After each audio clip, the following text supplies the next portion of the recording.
Welcome, everybody, to Firehouse Table Talk, a podcast where we talk with first responders, more specifically to firefighters, paramedics, EMTs, the people who work in your fire and rescue organizations in your community. And one of the things we like to do is point out certain areas that you might not be aware of, whether it's parts of the job that they do, parts of their training that they go through, and really, most importantly, the issues that they have to deal with on a day in and day out basis. We like to bring this information to you so that maybe you'll be a little more cognizant of the real struggles that they're going through. Next time you see a first responder, whether it's a police, military, doctor, or a fire and rescue, thank them for their service. Take a few moments. Stop in at the fire stations. They're always willing. You want to stop by, drop off some donuts. They never say no to donuts. I don't know what it is, but they never say no. Stop in, get to know the people who are working so hard to keep your community safe. Now, we've been able to come across this gentleman, which he and I have just started talking, but we became aware of him. He's up in Ohio. And, so give him a break because he's stuck with Ohio teams to root for. So give the guy a break right off the bat. But he's written a great book. It's called Unseen Battles, and it's the price of duty in a life of trauma and sacrifice. Unseen Battles. You can get this book, Unseen Battles, on Amazon. And his name is Tommy Bolin. Let's bring Tommy in. Tom, thanks for joining us, brother. Hey, it's my pleasure, Scott. I appreciate it. I appreciate having you on. And first of all, let me say thank you for your service and all that you do. Thank you. Appreciate that. Yeah. Now, you are, it's interesting. Most people who come out and write books about trauma and the different things that go on are people who have retired. You're still active duty, and Yes, you've come out with this book, and you do help other people in a lot of other ways, including peer support. What got you in that direction? I mean, was that always something you were aware of from the time you went into the service or the fire service, or is this something that's kind of new? No, actually, I wasn't aware of it. When we first came in, 31 years ago, we never talked about mental health. It was more of a, if you can't handle the job, you might want to find another career. And so I really didn't, when I was, going through this career, when I started struggling, I really didn't know why I was struggling. I knew something was wrong, but I didn't know why.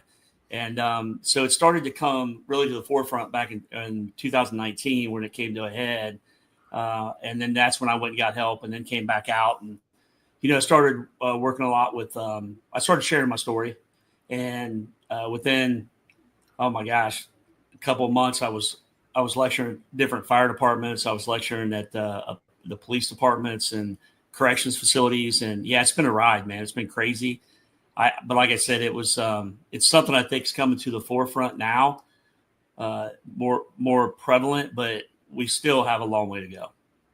So you entered the fire service 30 years ago, Yep. A little over 30 years now. I'm an old guy, Scott. Thanks. Yeah, I got to point it out because I've got to draw a line and let people know that it's how people think about trauma and stress and all of those things is different today than it was 30 years ago when you walked through the door, isn't it? Absolutely. Absolutely. But the thing is, we're still seeing the numbers. That's the thing. Like we have all this awareness now.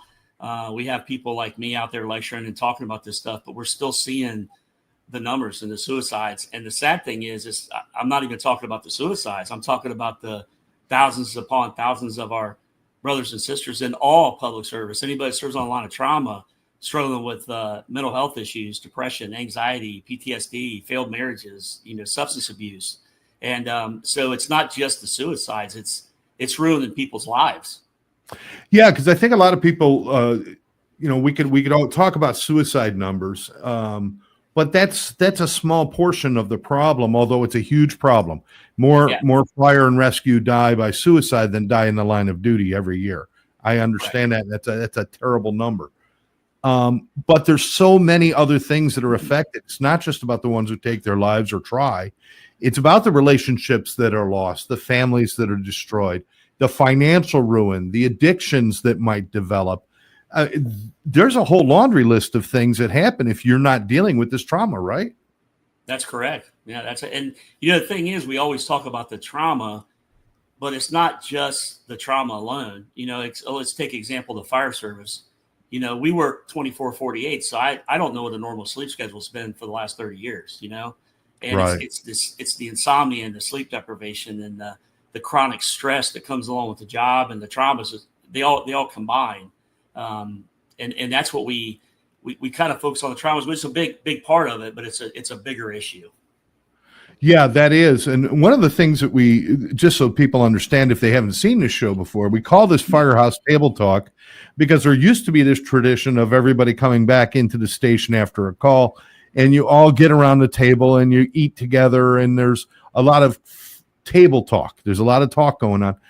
It's a little different now with people kind of going off on their own and their tablets and their computers and their phones. And has the fire service lost some of that communication that used to happen? Yeah, I think so. And honestly, a big part of it too. When I first came in, we all had, a one big bunk room, and now it's like we got individual bedrooms. And yeah, there's been several stations, I've worked at multiple stations throughout the years, and there's been several stations, you see them at lunch and dinner and runs, and that's about it. They go back and in their bedrooms and stuff. And, we still spend time together, but it's very easy to isolate now. Whereas back before it wasn't. And you know as well as I do, isolation is not your friend. No. And unfortunately, when you're talking about first responders in any service that they happen to be in, there is this kind of a hero complex where I can't ask for help. I'm the one who gives help. I'm the one who does the rescuing. I can't be rescued. Is that something that's still an issue? Is that part of the stigma that happens?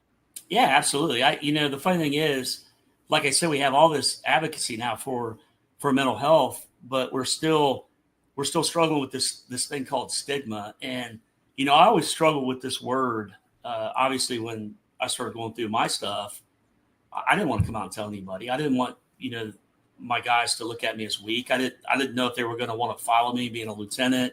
I didn't know if my family was going to look at me as weak. So, I still think, and I can tell you why I feel this way. When I go out and lecture, I'll ask at the end, hey, has anybody got any comments, questions, or anything like that? And I'll get a few general ones. But as soon as I walk off that stage, I have people hit me up. I've had people walk out to my car and talk to me out my car because they don't want their officers or anybody in that room to see them talking to me. So that tells me right there that this stigma is still very, very strong. Now that's a personal stigma that we carry, that we assume that if we say something, people are going to look at us differently. Right. Yeah. It's just not true. It's a lie. Well, I was just going to say, Tom, let's be completely honest. There might have been a time in history when you did show weakness like that, where you were, if for lack of a better word, punished or pulled off the unit, pulled off the truck because of it. I'm sure that happened at some point. That doesn't happen anymore, or what's going on? How can we let people know it's okay to speak? Yeah, I can tell you. I think I've heard stories at certain stations where that not our department, but certain stations where that still kind of happens. No, our department now, if we've got multiple peer support members, and if you have a bad run and you want to talk, we're there. And we check in on them. If they have a bad run, we'll check in on them and individually. And but yeah, it's like this whole stigma thing. When I first came in, when I talked to you about, you were told, if you can't handle it, you might find another career. That was actually told to me years ago as a new firefighter. You got to learn to compartmentalize this stuff, whatever the hell that means. And you can't show weakness, and when you go home, you got to leave that stuff at the firehouse door, and that's bullshit. All of it is. I mean, that's not realistic. You take that stuff home with you, and it accumulates over years and years and years until if either you deal with it or it deals with you. Yeah. I always say the pressure cooker. You could always choose when to let the steam off, but if you ignore it, you're not going to choose when it explodes. You got no choice in that. Let's track back just for a moment, because trauma is something that's very interesting. Trauma, I think a lot of people get an idea that trauma is you see somebody blow up in front of you. I mean, I don't want to be like, but I'm just coming up with an extreme trauma. 9/11, people see that as that's trauma, and certainly it was trauma, but it's the everyday cumulative stuff that really gets people, isn't it? Can you explain how that is, like for you guys? Because you go on a difficult call, you don't get to go back, deal with it, take some time, rest, because you could be out on another call in 20 minutes, and so it just keeps building. So how does that work with you guys? I mean, it's like you said, it's just cumulative over time, and I talk about it in my book, but trauma, it changes the brain, it rewires the brain, and I early on, I had a really traumatic run. And like I said, like me and you could go on the same run and it may really affect me, but it may not affect you. And that's fine. And I tell people, trauma is trauma is trauma. It doesn't matter if, you see children die or if you were abused as a child. Trauma is trauma that you carry with you. I had a military guy that I'm actually working with now on a 501c3 thing. We're doing this dog rescue thing for first responders and veterans. And he did, I think, five tours over in like Afghanistan and Iraq, I believe. And he told me, early on, I felt like I wasn't a soldier. I didn't get shot at. I don't deserve this.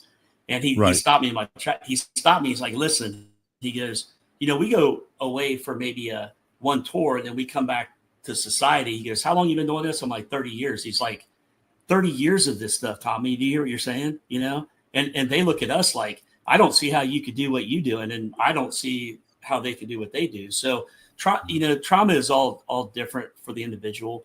And that's what I tell people. People ask me all the time, Tommy, what worked for you? And I'm like, well, I can tell you what worked for me, but it may not work for you. But that doesn't mean there's not something out there that will work for you. And the biggest thing we got to understand is we have to be an advocate for ourselves. Early on when I was struggling, when I started really struggling back between 2000, I think it was like 2016, 2019, I went to a couple therapists, and I called EAP, and they hooked me up with this therapist. Well, they weren't trauma informed. They didn't understand the world we lived in. And so I didn't get anything from it. And so I told my wife, I'm like, man, that was a total waste of my time. I'm not going back. And it's a shame because I hear that a lot from people. Yeah, I've tried to go to a therapist and it was a total joke. I'm not going back. And I'm like, man, you have to keep going. You have to be an advocate for yourself. It may take one time, it may take 10 times, but I guarantee you will find somebody, or you will find some. There's so many different treatment plans out there now. You'll find something that resonates with you. And then once you're vulnerable and ready to stop hurting, that's where the real change comes. Tom made a good point. Not all therapists are made equally or are equally good, especially if they're working with first responders, but they haven't trained properly with those first responders. They haven't done the ride-alongs. They haven't learned or had some sort of experience. Because when you have somebody who's not trained in those areas, they get so wrapped up in the story, they skip right past the trauma because they want to hear the story. I want to hear about the fire. I want to hear about but when people are trained in that, it's not the story, it's the trauma. It's what happened to you because of what happened. And I like to explain. I like to explain trauma this way. If you watch a very scary movie and when you're jumping off the sofa every time a door opens and something pops out, yes, you're being scared. You're being traumatized by that moment. But after the movie's over, when you go to your bedroom and you go to open your closet door and all of a sudden you get the fear and the panic that the monster's actually in there, you keep reliving it, even if that situation doesn't happen again. So like with first responders, if you guys walk up on a horrible car accident, which is something you deal with quite often, and you see something horrible, the next accident, just driving to that can trigger what you felt five calls ago, right? Correct. Yeah. And actually that happened to me. This was like I said, back in 2016 or 17, I had I thought I was doing fine. We're all fine, right? That's what we tell everybody. And we had a really bad accident on a backcountry road. 5 kids were involved. One Oh, kid, one kid, we walked up there before the kids were out of the car. One kid was still in the car. And, we lifted the car up and pulled the kid out. And I got back to the station and I went around to each one of my guys and I was like, hey, are you okay? Are you okay? And they're like, yeah, we're good. That sucked, but we're good. And I went back to my room and I just started bawling my eyes out. The reason is because that run hit me personal. My son was this kid's age, and my son was in the same exact event at high school that this kid was across town. And all of a sudden, that was my son laying there. And then every time I would right. go on different auto accidents, and the smell of antifreeze, it would take me right back to that run, and it would be my son laying there, and I'd have these flashbacks, and I'd have nightmares about pulling my son out of this wreckage. So yeah, it like I said, it's different for everybody. And my thing, if I could back up a little bit, Please. the accumulation over the years for me, when I started trying to go to these therapists, first of all, a couple of them were more detrimental to my health than they were helpful. Yeah. But it was that 25 years of stuff that going to a therapist for 1 hour a day or 1 hour a week, going back, I had way too much stuff up here to unpack, way too much. So for me, I had to go get help. I had to go away to a 31-day facility, the IFF Center of Excellence, and I had to disconnect from society, from everything. And I spent a whole 31 days unpacking all that stuff. And sometimes Wow. that's what you need. If you don't deal with it early on and you let this stuff accumulate over 25 years, everybody's different, but sometimes I needed to get away and really just unpack everything that was in there for 25 years I've been carrying around.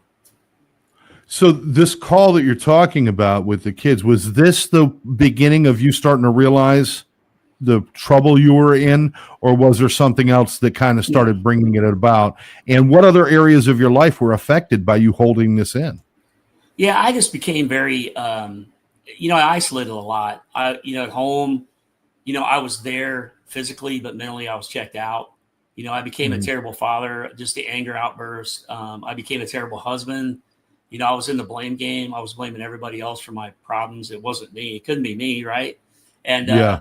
so I just became very, very angry. I'd have really something minor would set me off, and I'd have these real bad, just outbursts. And so it really affected my drinking. I was drinking a lot to self-medicate. I got to the point there for several years where I was drinking, and at the end there, leading up to Maryland, I was drinking all the time. I wasn't drinking at work. I never drink at work, Right. but I was trying to, I was trying to sleep. Because I had all this stuff in my head, and I was just trying to self-medicate and stop the thoughts. And honestly, I drank till I passed out, and it was terrible. My kids witnessed that, Father of the Year, and so yeah, it affected a lot more than just me. I mean, this was a family issue, and that's one thing we really don't talk about a lot is this wasn't just an issue with me. This was a family issue. The emotional pain that I was putting them through was horrible. Luckily, they've forgiven me. We've come a long way since 2019, and but yeah, it affected a lot more than just my own mental health. Yeah, and that's something you're right. We don't really think about that a lot. We're thinking about job performance, and we're thinking about, again, suicidal ideations and other things, but the impact on husbands, wives, children, parents, even that we have when we carry all of that garbage, around with us. And we all think. I think it's normal, especially for somebody like a rescuer. We think I can hold it all together. I've got this. Nobody knows that I'm messed up, but it comes out sideways, doesn't it? Oh yeah, man, it does. It does. And that's what I mean.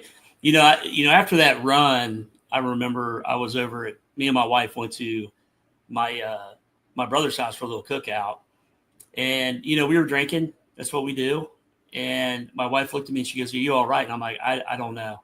And I knew something was wrong, but I just didn't know what.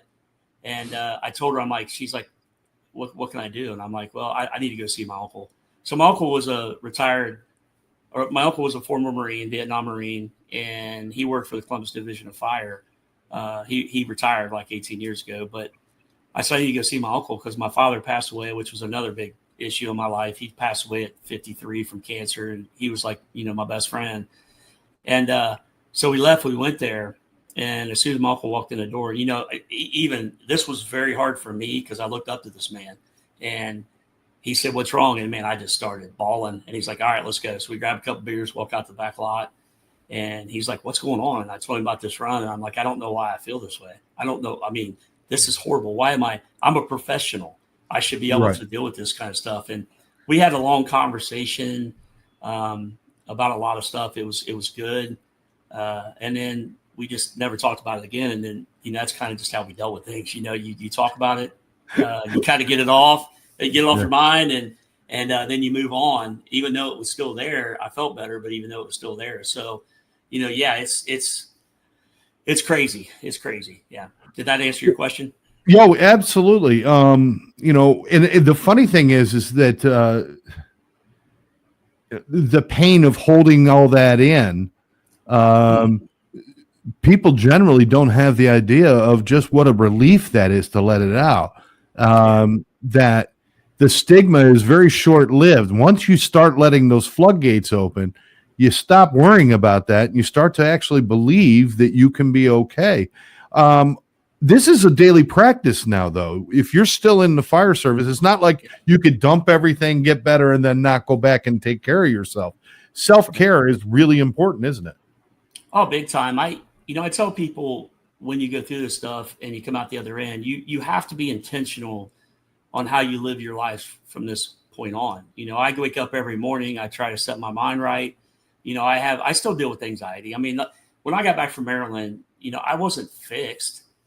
You're never fixed, but you learn, you get the tools and you learn how to deal with it in healthier ways. And that's what I've been doing. I just set my mind right in the morning. And there's certain things I use now that when I start having anxiety that I can, not letting it fester for weeks like I used to, I could usually take care of it right there. And within 15, 20 minutes, I'm good and I'm ready to go. So I have to be intentional every morning on how I do things and how I live my life. We are seeing a change. Like you said, there's more and more talk about it. There's more awareness. Still dealing with the individual hesitation and stigmas and secrets is still difficult, but we are heading in the right direction. There's more peer support, more CISM, all of those things are going on. What do we need moving forward? I mean, Tom, I'm giving you a magic wand and you can do anything over the next few years. Yeah. What do you think you need to see happen in all first responder organizations to help these individuals? Yeah, I got some ideas on that one too. I've been working here in Columbus on it. We still don't. It's not part of the curriculum in Ohio for firefighters and paramedics to talk about mental health in fire schools and paramedic schools. It's not in there. And I go out and talk to people. Wow. When I lecture and I say, "Hey, how much time do you spend rolling hose?" And they're like, "Oh, it's an 8-hour class, but we're usually done in 4 hours, and they let us go early." Because the thing is, I've been talking to state reps and union people, and it's all about the money, right? They don't want to add more classes because they got to add more money.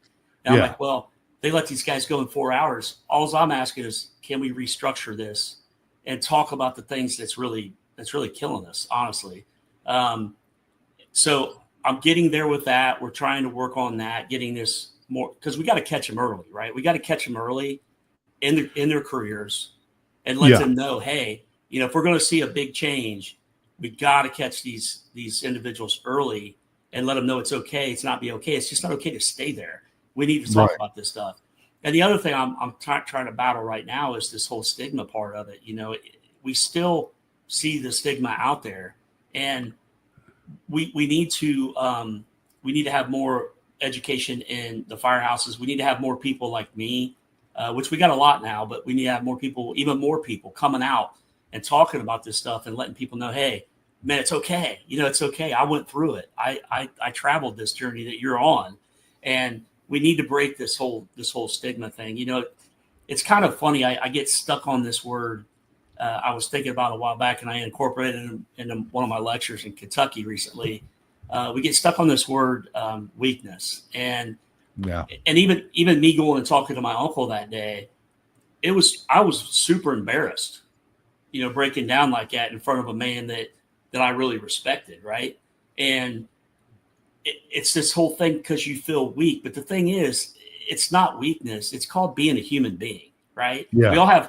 We all have weak moments in our lives, weak seasons in our lives. That doesn't make you weak. And that's why I kind of use this analogy when I talk to people now in my lectures.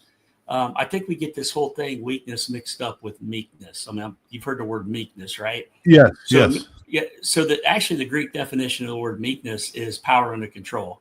And that's who we are. You're telling me that first responders who go out and see the stuff every day, and some of these guys, they put their lives on the line for us. You're saying we're weak? There's nothing weak about us. No. So I tell people, I said, don't mistake my meekness for weakness, because we're not weak. We just have weak seasons in our lives that is called being a human being. So, Absolutely. we got to catch them early, and we really need to talk about mental health openly to break this whole thing that's called stigma and this whole word weakness, because there's nothing weak. There's nothing weak about what we do. No, not at all. And I could never see it that way. And I don't think the public would see it that way. I think that's something we do to ourselves. That we give that, most of the stuff that we have with stigma going on. Yes, there may have been times, and there may still be some pockets of maybe some discrimination. But for the most part, I think it's just what we do to ourselves. Hey, listen, you know what? It wasn't that long ago, Tom, when therapy was, let's all get a beer and drink until we feel better after every shift. Yeah. And every night the first responders go home drunk, but they've dealt with their stuff with a beer. They really didn't deal with it. They covered it all up. It wasn't that long ago that was going on. So we are making significant progress, but we still got a long way to go, right, brother? Yeah, we are. And, I got a story behind that, real quick story. Please. When I was going away for 30 days to work on my stuff, I went to my chiefs. I said, hey, do you mind if I go talk to my crew? Because fire, police, it doesn't matter. If they put you on the books, you're off for 30 days. If you don't tell them why you're off, they're going to make up some kind of story, some kind of crazy story of why Tommy took 30 days off, right? Yeah. So he's like, yeah, before I put it on the books, I'll let you talk to him. So I went down there and caught him at roll call one morning. And I said, the thing is, we get this thing in our heads of how we think things are going to go. And 99% of the times, it never goes that way. It's our own, It's our own mind telling us that. Yeah. So I went in and I told the guys, I'm like, hey, I just want to let you guys know that I'm struggling really bad, my depression, my anxiety. I didn't know at the time that I was suffering from PTSD. But I said, my drinking's out of control. I said, I'm going to Baltimore, Maryland. I'm going to Marlboro, Maryland, to the IFF Center of Excellence to get some help.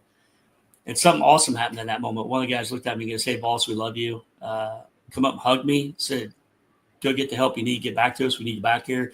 The other four guys came up and hugged me and told me they loved me. And in that moment, I wasn't their boss. I was their fellow brother, and I was struggling, and they had my back. And I truly believe that's how most interactions would go, honestly, if we would just open up and talk about it. Absolutely. There are people out there. There are people out there who are willing to help. They're out there, I'm telling you. And there's more. I think there's more people willing to help versus the ones that still keep this stigma strong. It's just they're the loudest barkers and things like that. And I really believe there's more people out there willing to help. Absolutely. I have to ask, and I think this is important for people to know, your life as a fire rescue person before you got help and your life as a fire rescue person after you got help. Is it different? Oh my gosh, yes, absolutely. When I was going through all this stuff, I almost lost my marriage. My kids didn't want to be around me. And since 2019, I came back. My marriage is the best it's ever been. Me and my kids' relationships are amazing. I'm a better husband. I'm a better father. I'm a better friend. I'm a better firefighter, honestly. When I go to work, I would isolate a lot. There was a couple different reasons why I isolated, but it's made me all around a happier, better person. And honestly, I'm finally happy in my own skin. And I tell people, when I talk to them or when I present, I say, listen, I really don't care what people think about me anymore. Now, don't get me wrong. I care about people. I want people Right. to live their most happy and most fulfilling lives, but I don't care what people think about me anymore. It's just been so freeing for me not to worry about what I think people are thinking about me, and just doing what I know is good in my heart, and just being who I am and being happy in my own skin. It's been amazing. That's fantastic to hear. And I'm going to make an assumption and tell me if I'm wrong, but I imagine that now when you're dealing with traumatic events, because they're still going to come because you're still doing the job. Yeah. Do you see those events differently because now you know, hey, this isn't going to have to kill me because I know what to do with this when we're done with this call? Does that change how you feel about things or change how you see things? Oh, absolutely. It's still when we see these course. things, obviously, Yeah. it's still terrible and the emotions are still there, but I've learned how to process it better. And I've learned certain things that work for me. When I start getting into that moment that helped me. EMDR therapy for me has been huge. I know it hasn't worked for other people, and that's okay. It just doesn't mean there's not something out there that will work for you. Right. But Yes. yeah, it's I could go on these now, and I've learned how to process them better instead of getting them stuck in that one part of your brain that just does this. Now I can actually deal with it and move on, honestly, in healthier ways. And as a fire rescue person, and working with all of the people you work with, as close as you guys all are, does you helping yourself, did that give you better insight into others as well? Are you easy? Is it better for you to, or is it easier for you to recognize when somebody else is struggling now that you're feeling better? Yeah, absolutely.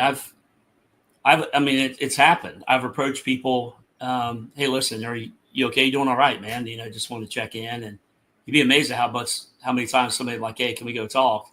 And they say, no, man, they're struggling bad. Their marriage is in trouble. But yeah, it's given me different insight on honing in on those changes of behaviors that I see, because we live with each other a third of our lives. Every third day we're together. Right. Yeah. So, I can tell now if somebody's, they may be just having an off day, and that's fine. But if it's 2 or 3 shifts, then there's a change of behavior. And then I'll know, hey, listen, hey, you okay, man? I just want to check in, see how things are going. And you'd be amazed. They don't want to come to you first, but if you go to them, you'll be amazed at how much they'll open up to you. But it's because they trust me. And that's a big thing. And I tell people, if you go, you need to have that person that you can go vent to and you can talk to, but you have to trust that person.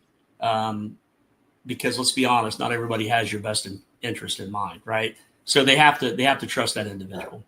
It's kind of twisted that you guys would have absolute trust and faith in each other, that you'll have my back when we walk into a fire or when we pull up on a dangerous situation, but I don't trust you with my feelings or my emotions or what's going on. So that's kind of another area we need to expand into, and the brotherhood should be able to go to those emotions and stuff too, right? Yeah, isn't that crazy? It is crazy. Yeah, it really is. And I got to say, I was right there. I was one of those guys for years. I was told to suck it up. I was told that, suicide is for cowards and it's selfish. And I started to believe that stuff myself until I was there, until I was in that moment. And then I could understand why somebody would be in that mind space to want to take their lives. And it put a whole new different perspective for me. And people, I mean, listen, we all have loyalty to our friends and we all have loyalty to our coworkers. But in your line of work, whether it's the fire and rescue, police, military, this goes above. This goes into almost a responsibility that you got to take care of each other. You got to have each other's backs. And you've had it so long physically. Now it's time for that mental and emotional support. We need that just as badly now too, don't we? Yeah, we do. We put all this emphasis on physical health, which we need to be, physically fit to do the job. But we've just let the mental health side of it lack for so many years. And, this doesn't, like I said earlier about talking to these kids, getting them early. We also need to talk to the chiefs and the administrations and the mayors, and they all need to get on board with this. They do. And there's still some of them out there that don't. And it blows my mind. but we need to start from the top down, but we also need to start from the bottom up. There's a lot of work that still needs to be done. A friend of mine, Chief Breyer from Palm Beach Gardens Fire and Rescue, says that their philosophy is they want people leaving the service as healthy as they were when they came into the service. And that's physically and emotionally healthy he's talking about. Yeah, absolutely. And that's hopefully a focus. I got to ask before we run out of time, I want people to pick up this book, Unseen Battles, by Tommy Bolin here, and you can get it on Amazon. You can get it on, was it Borders, you said? Borders Books? Or Noble, Barnes & Noble. Barnes & Noble. Barnes & Noble, it's on there too, Yeah, but Amazon's easy. Get the book. Who should read this book, or who did you write this book to?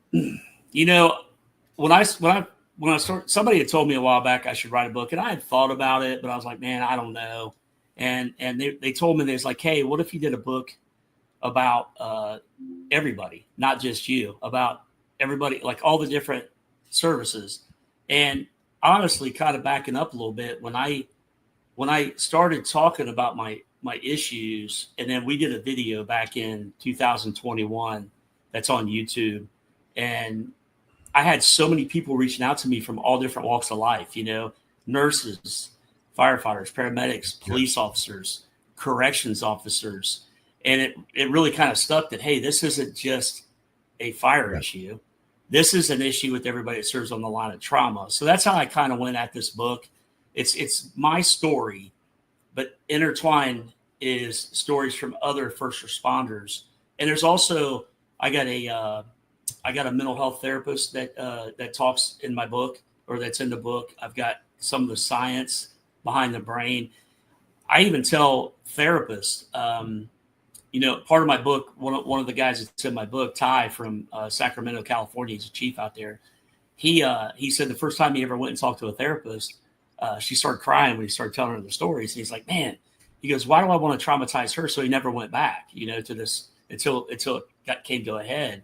So it's for therapists. I mean, if you want to understand the mind of first responders, it's for therapists. It's for families that want to understand their first responder better, to be able to look out for these warning signs and these changes in behavior. And honestly, it's for anybody that serves on the line of trauma, anybody, and the families. And, so it's really a book for everybody. Personally, was this another step in the mental wellness of Tommy Bolin to get this book written down and to do this, to share this? Yeah, it is. Scott's been really good for me. It's given me new purpose in life. Back when I was going through all my issues, I had just lost all purpose in life. And, and this has really been therapeutic for me to just get out and talk and help people. So it's really been, both the book and my presentations have been really good for me too. Very, very therapeutic for me.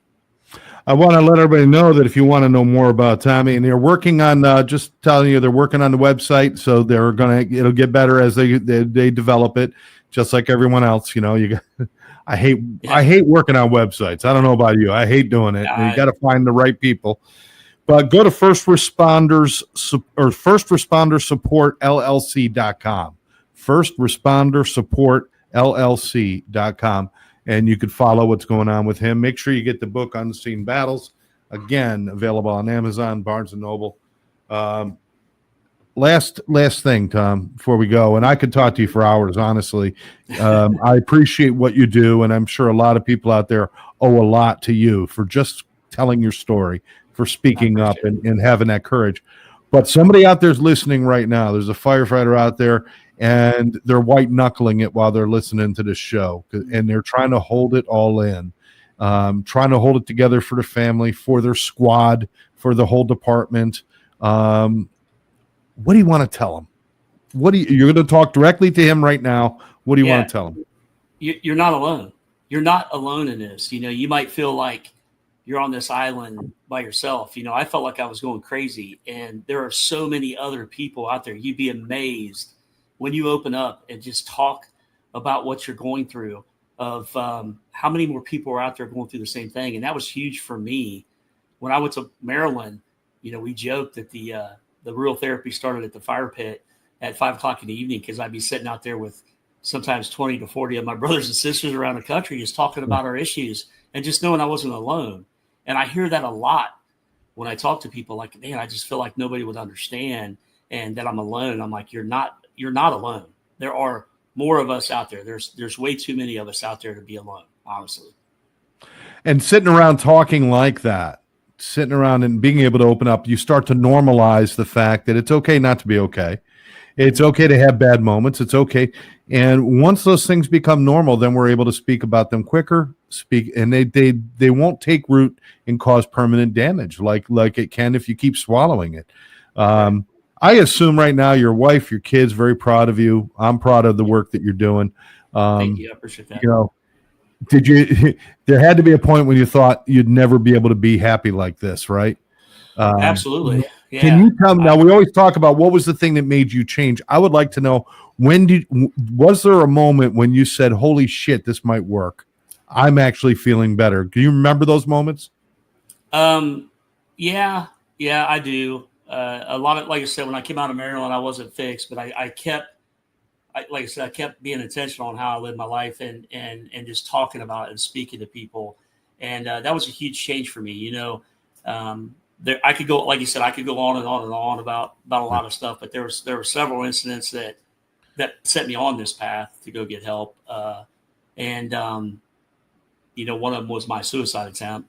And, but yeah, since then, I just started to see this, and it doesn't happen overnight. You know, it's one of these things that you got to be intentional about what you do. And if you just set your mind right and get into these healthy habits, eventually it'll just become, you know, normal for you. And it's been amazing. It's been an amazing ride. Well, I appreciate you sharing your story or parts of your story with us. I want to, once again, please, Unseen Battles by Tommy Bolin. Tom, thank you very much. I hope you continue to have great success. Appreciate the work you do. Thank you for your service, my friend. Hey, I appreciate you guys having me. Thanks so much.